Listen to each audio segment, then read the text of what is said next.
Hi everyone, Aaron here from Intune Music. In our last video, we talked about larynx positions and how they can change our vocal color. If you haven't watched that video and also our previous 8 videos, why not go check those out too? Now for any of these exercises we are doing, whenever we go out of our comfort zone or do something that we are not used to, our throat is always one of the first things to shut down. Today, we're going to explore how we can overcome this and also how to stay comfortable and sound relaxed with the appropriate muscle effort. You know how some people tell you to open our throat when we sing?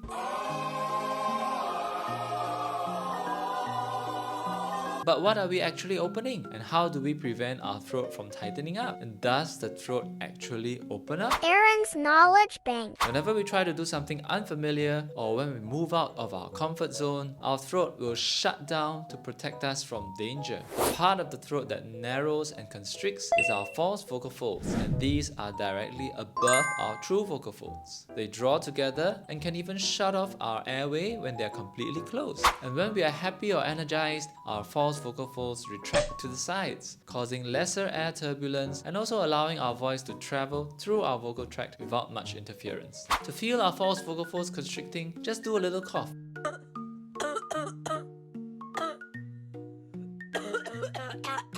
Lightly please, don't hurt yourself. Did you feel something closing? Now think of making a cough, but don't actually cough it out.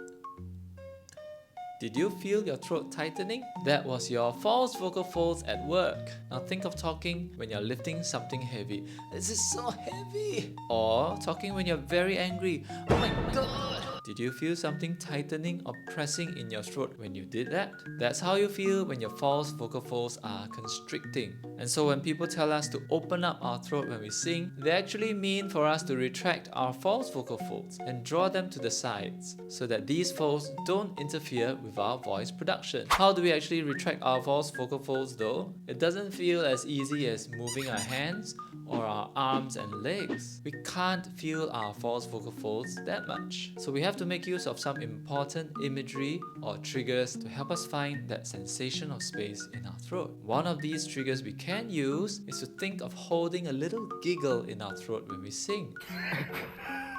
Doing that helps us to retract our false vocal folds, helping us to make a wider and cleaner tone. Try giggling now and feel your throat widening in space, or at least feel more activity in your throat when you think of doing that. And so this is also why many people will say that we should smile or be happy when we sing. Our voice will certainly sound sweeter and cleaner when we do that. And it's not because we are smiling, but because we are retracting our false vocal folds when we giggle or laugh. And of course, we look so much happier when we smile and sing. And also when people say that you are singing with your throat, what they actually mean is that you're singing with constriction and your false vocal folds need to retract more. Your false vocal folds may be too constricted, and that's why we hear a throaty and strained sound. Let's now apply our knowledge of false vocal fold control to a simple song and listen to how our voice changes as we play the different false vocal fold positions. For the song Wake Me Up When September Ends by Green Day, we can sing the verse section of the song and play around with different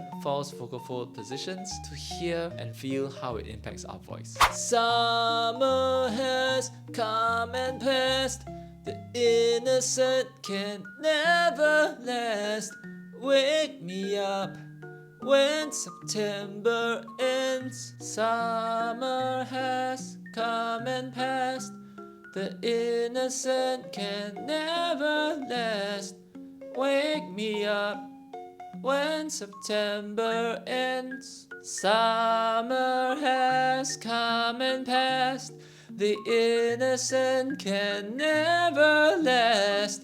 Wake me up when September ends. Did you manage to hear how the differences in false vocal fold position can impact our singing tone? Of course, there are other things going on, but our constriction and retraction of our false vocal folds plays a huge role. In our next video, which is also the 10th video in our current series of videos, we will summarize all that we have learned in the past 9 videos and also recap some of these important but simple concepts that you can work into your singing. See you in our next video!